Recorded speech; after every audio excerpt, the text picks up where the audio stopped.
Yang aneh adalah di dalam dirimu ada jin 5.000, ada ularnya, naganya. Waduh, serem banget ini. Ini apa begitu ini? Wah, ada naganya. Keluar. Wah, sudah naga. Waduh, serem ini. Tiba-tiba duduk di depan saya, orang badannya gede, kepalanya kecil. Oh, khayal.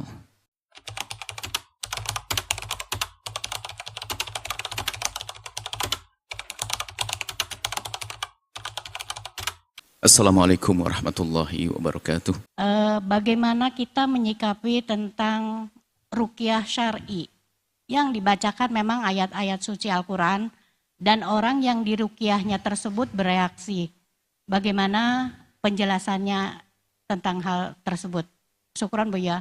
Assalamualaikum warahmatullahi wabarakatuh. Waalaikumsalam warahmatullahi wabarakatuh.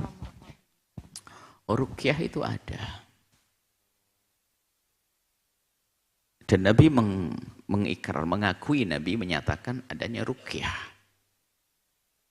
Suatu ketika Nabi dengan para sahabat akan masuk satu kampung. Enggak boleh. Sehingga Nabi dan para sahabat di luar perbatasan. Kemudian di kampung itu ketua kepala sukunya sakit. Sakit, salah satu dari mereka keluar. Melihat ada gerombolan tamu, ada sahabat-sahabat Nabi, ada orang-orang tidak ngerti. Ini maksudnya sahabat yang pakai. Ini siapa? Coba tanya di antara mereka, barangkali bisa ngobati. Sehingga dari kabilah tersebut keluar, tentunya yang ditemui ya siapapun yang pertama ditemui. Makanya dari utusan kepala sukunya tadi bertanya, apakah ada di antara kalian yang bisa ngobati? Ada sahabat Nabi sok tahu, bisa saya. Itu kurang lebihnya kisahnya begitulah digampangkan. Datang, tiba-tiba dia membaca Fatihah, Al-Fatihah begitu. Sembuh. Karena sembuh, disambut, suruh masuk. Dihidangkan makanan. Lah sahabat Nabi bingung, dari semula dilarang kok tiba-tiba suruh masuk. Ada apa ini? Iya. Tadi saya dipanggil mereka, suruh ngobati, suruh ngasuh. Saya ngobati. Apa yang kamu baca? Saya baca surat Al-Fatihah. Terus sembuh. Akhirnya disediakan makanan. Sahabat Nabi kan hati-hati. Jangan-jangan kamu melakukan satu yang haram. Sehingga makanannya pun tidak halal. Akhirnya coba tanya Nabi. Rupanya ceritanya begitu. Ya Rasulullah, ini ceritanya dia baca Fatihah, sembuh. Lalu memberikan hidangan ini. Kata Nabi apa? Itulah ruqyah. Kemudian Nabi mengatakan, makanlah makanan ini adalah halal. Jadi ruqyah itu sederhana sekali, yaitu dengan baca surat Al-Fatihah untuk pengobatan. Dan kalau baca ayat-ayat yang lainnya, tawassul dengan ayat Quran sah-sah saja. Yang aneh adalah di dalam dirimu ada jin 5.000, ada ularnya, naganya. Waduh, serem banget ini. Ini apa begitu ini? Wah, ada naganya. Keluar. Wah, sudah naga. Waduh, serem ini. Ruqyah itu sederhana sekali. Anda kalau meruqyah cukup satu, jangan berbohong, selesai. Jangan berbohong, jangan mengada-ngada berita yang aneh-aneh dan sebagainya. Itu ruqyah sederhana sekali. Kalau sudah ada berita aneh-aneh, kamu diikuti 5.200 jin. 5.200, setiap satu jin untuk mengeluarkannya 100.000, berapa juta tuh? 5 juta lebih. Sudahlah, jadi ruqyah itu ada, cuman jangan berlebihan, jangan pakai khayal, jangan pakai berbohong. Anda membaca surat Al-Quran banyak, ayat Al-Quran Anda baca. Dan di Quran itu syifa semuanya adalah obat jasad, obat hati. Obat kebodohan adalah syifa. Al-Quran obat. Maka Anda boleh membaca, hanya yang jelas dalam riwayat hadis Nabi itu Al-Fatihah. Jadi Al-Fatihah bisa menjadi sebab kesembuhan. Yang menyembuhkan siapa? Tetap Allah. Nah, kalau ternyata ada pengaruhnya dan sebagainya, ya sama, bisa jadi memang kalau saya baca Fatihah untuk mengobati orang berkali-kali nggak sembuh. Tapi ada satu orang baca sekali sembuh, memang Allah beri kesembuhan lewat dia.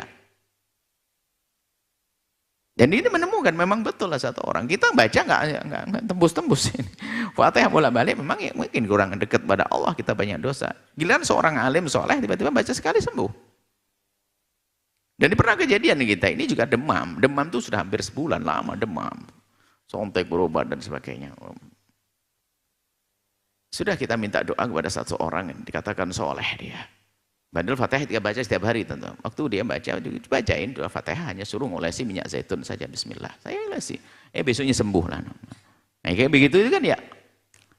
Orang-orang yang dekat kepada Allah, ketulusannya.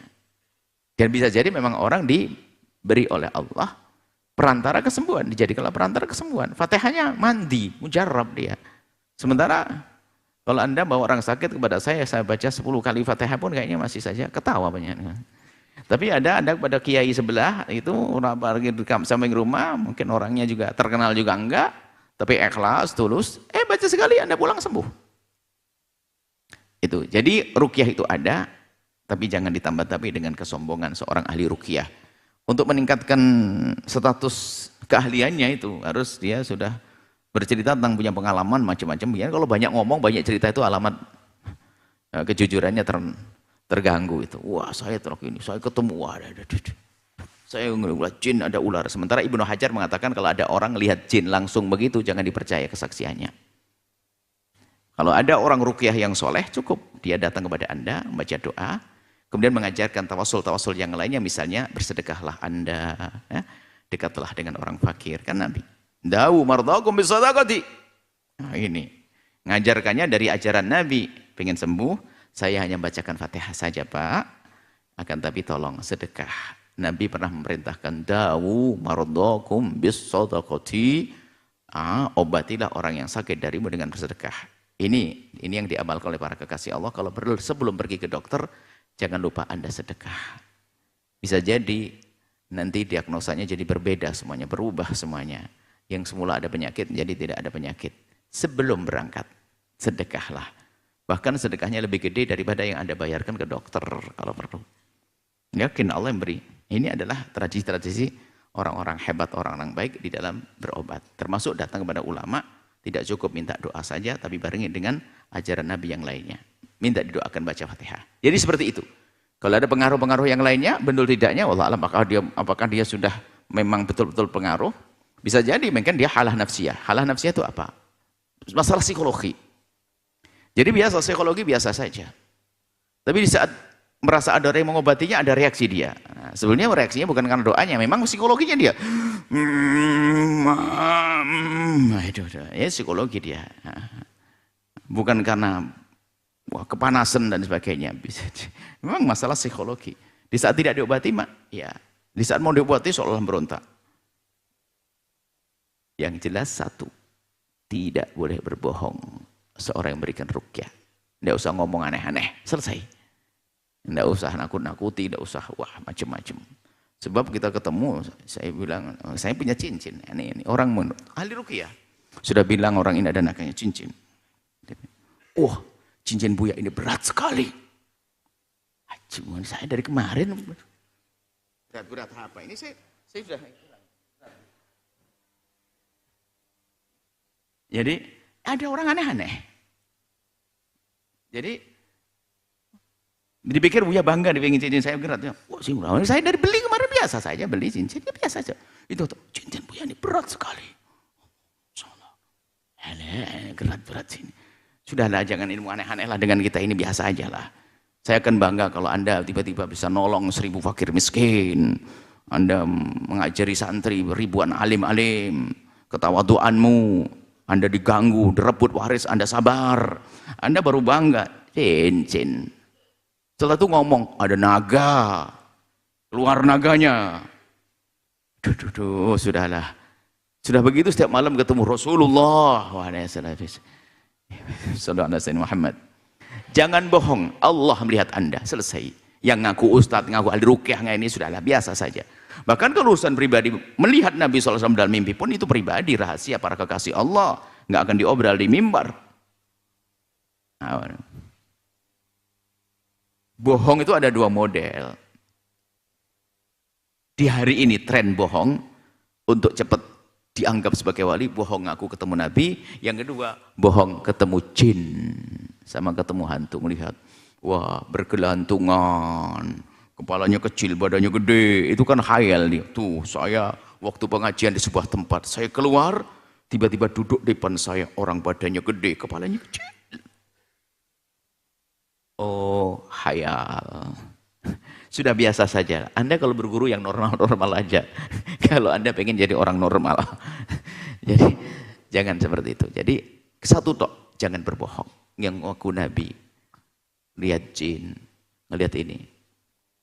Memang Allah tidak tahu. Allah Maha tahu kebohongan kita. Jujur itu penting dalam hidup. Apalagi dihubungkan dengan urusan agama.